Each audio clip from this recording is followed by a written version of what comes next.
আরজিকর কাণ্ডে তোলপাড় গোটা রাজ্য, শুধু রাজ্য নয়, আরজিকরের এই তরুণী চিকিৎসককে খুন এবং ধর্ষণ কাণ্ড নিয়ে উত্তাল হয়েছিল গোটা দেশ। গোটা দেশ জুড়ে বিক্ষোভে সামিল হয়েছিলেন বিভিন্ন শ্রেণীর মানুষ থেকে শুরু করে জুনিয়র চিকিৎসক থেকে শুরু করে সিনিয়র চিকিৎসক এবং স্বাস্থ্যকর্মীরা। রাজ্যে 1.5 মাস ধরে চলেছে কর্মবিরতি, 17 দিন ধরে চলেছে অনশন। অবশেষে মুখ্যমন্ত্রী মমতা ব্যানার্জি ড্যামেজ কন্ট্রোলে নামেন। চিকিৎসকদের সমস্ত দাবি মানা হবে এবং কিছু কিছু দাবি মিটিয়ে দিয়ে সেই অনশন তোলেন এবং কর্মবিরতি ভাঙেন মুখ্যমন্ত্রী মমতা ব্যানার্জি। তার মধ্যেই কিন্তু আরজিকরের দুর্নীতিকাণ্ডের তদন্ত চালাচ্ছে সিবিআই। আরজিকরের খুন এবং ধর্ষণ কাণ্ডের পাশাপাশি আরজিকরের দুর্নীতির আঁতুর ঘরও কিন্তু ভেঙে গেছে। আর এই দুর্নীতির মহানায়ক একজনই, তিনি হলেন আরজিকরের প্রাক্তন অধ্যক্ষ সন্দীপ ঘোষ। 200 কোটি টাকার দুর্নীতি। আরজিকরের প্রাক্তন অধ্যক্ষ সন্দীপ ঘোষের বিরুদ্ধে রীতিমতো বিস্ফোরণ ঘটিয়েছে সিবিআই এবং ইডি। কারণ ইডি করছে আর্থিক তছরূপ মামলার তদন্ত।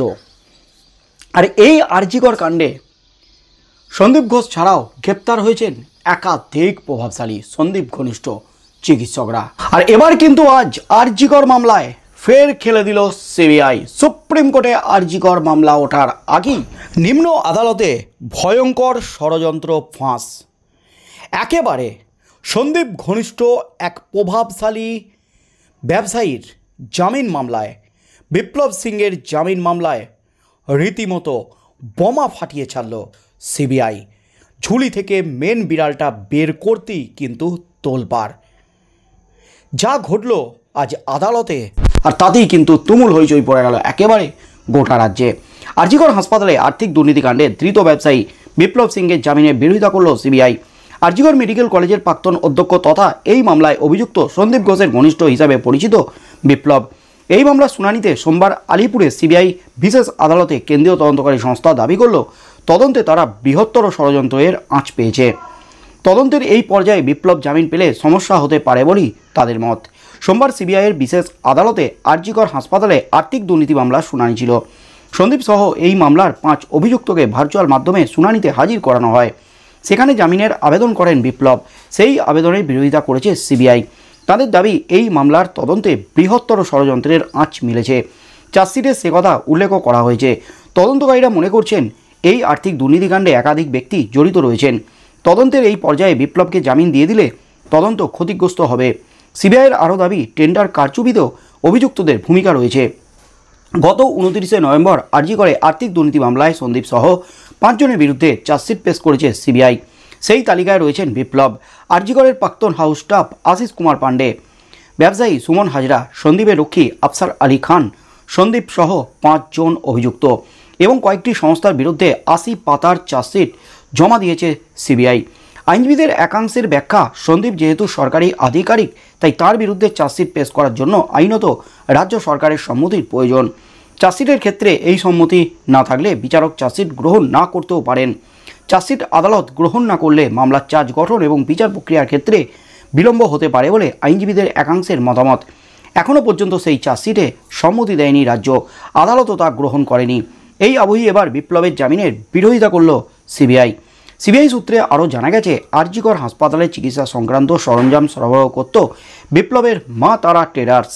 অভিযোগ, টেন্ডার প্রক্রিয়ায় অংশগ্রহণ না করেই দুর্নীতির মাধ্যমে বরাত পেতেন ওই ব্যবসায়ী।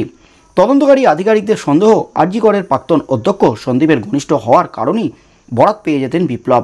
আরজিকরের প্রাক্তন ডেপুটি সুপার আক্তার আলীও সেই অভিযোগই করেছিলেন। আরজিকরে আর্থিক দুর্নীতির অভিযোগ প্রকাশ্যে এনেছিলেন এই আক্তারি। তিনি ইডি ও সিবিআইকে দিয়ে বিষয়টি তদন্ত করানোর আর্জি জানিয়ে কলকাতা হাইকোর্টের দ্বারস্থ হয়েছিলেন। সরকারের টাকার অনিয়মের অভিযোগ তুলেছিলেন তিনি। সরবরাহকারীদের কাজের বরাত দেওয়ার বিষয়ে স্বজন পোষণের অভিযোগও তুলেছিলেন আক্তার। এক্ষেত্রে বিপ্লব সুমনের নামও উল্লেখ করেছিলেন আরজিকরের প্রাক্তন ডেপুটি সুপার। এবার কিন্তু সেই বিপ্লব সিংয়ের জামিনের বিরোধিতায় রীতিমতো কেঁচো খুঁড়তে কেউটে আদালতে বড় সড়ো বোমা ফাটালো সিবিআই। সন্দীপ ঘোষ, আশিস পাণ্ডে, চিকিৎসক আশিস পাণ্ডে, বিপ্লব সিংহ ছাড়াও সন্দীপের রক্ষী থেকে শুরু করে গাড়ির চালক একাধিক জন ব্যবসায়ী একাধিক গ্রেপ্তার হয়েছে এই আরজি করের দুর্নীতিকাণ্ডে। সন্দীপ ঘোষ নামে বেনামে বিভিন্ন সংস্থা খুলে দুর্নীতির মাধ্যমে কোটি কোটি টাকা পাচার করেছেন। 200 কোটি টাকার দুর্নীতি হয়েছে এমনই কিন্তু দাবি করেছে সিবিআই এবং ইডি। আরজি করের এই দুর্নীতিকাণ্ডের প্রথম চার্জশিট সন্দীপ ঘোষ, আশিস পান্ডে সহ 5 জনের বিরুদ্ধে পেশ করেছিল গতদিনই সিবিআই আদালতে, কিন্তু রাজ্যের অনুমোদন না থাকায়, রাজ্য সই না করায়, অনুমতি না দেওয়ায় সেই চার্জশিট পেশ করতে পারেনি সিবিআই। আদালত সেই চার্জশিট ফিরিয়ে দিয়েছে। সেখানেই কিন্তু চরম বিপাকে পড়েছে সিবিআই। তবে সিবিআই কিন্তু বিস্ফোরক দাবি করেছে রাজ্য ইচ্ছাকৃতভাবে সন্দীপ ঘোষকে বাঁচাতে এই চার্জশিটে সই করছে না, অনুমতি দিচ্ছে না, এমনই কিন্তু বিস্ফোরক দাবি। আদালতও কিন্তু এই দাবি সিবিআই এবার করতে চলেছে, তুলে ধরতে চলেছে, এমনই কিন্তু খবর উঠে আসছে। সব মিলিয়ে কিন্তু সন্দীপ ঘোষ, আশিস পান্ডে সহ আরও যে সমস্ত প্রভাবশালীরা গ্রেপ্তার হয়েছেন তাদের নিয়ে রীতিমতো ঘটি সাজাচ্ছে সিবিআই। আর ঠিক সেই মুহূর্তে যখন চার্জশিট গ্রহণই করেনি আদালত, ঠিক সেই মুহূর্তে এবার বিপ্লব সিংহ তিনি কিন্তু জামিনের জন্য আদালতে আবেদন করেছেন, কিন্তু সেই জামিন মামলাটি খেলে দিল সিবিআই। একেবারে বিস্ফোরক দাবি করল দুর্নীতির মাধ্যমে, টেন্ডার না করিয়ে একের পর এক দুর্নীতির মাধ্যমে বরাত পেয়ে যেত বিপ্লবের এই সংস্থা। আর এই সংস্থার মাধ্যমেই কিন্তু কোটি কোটি টাকার দুর্নীতি হয়েছে, এমনই কিন্তু বিস্ফোরক অভিযোগ।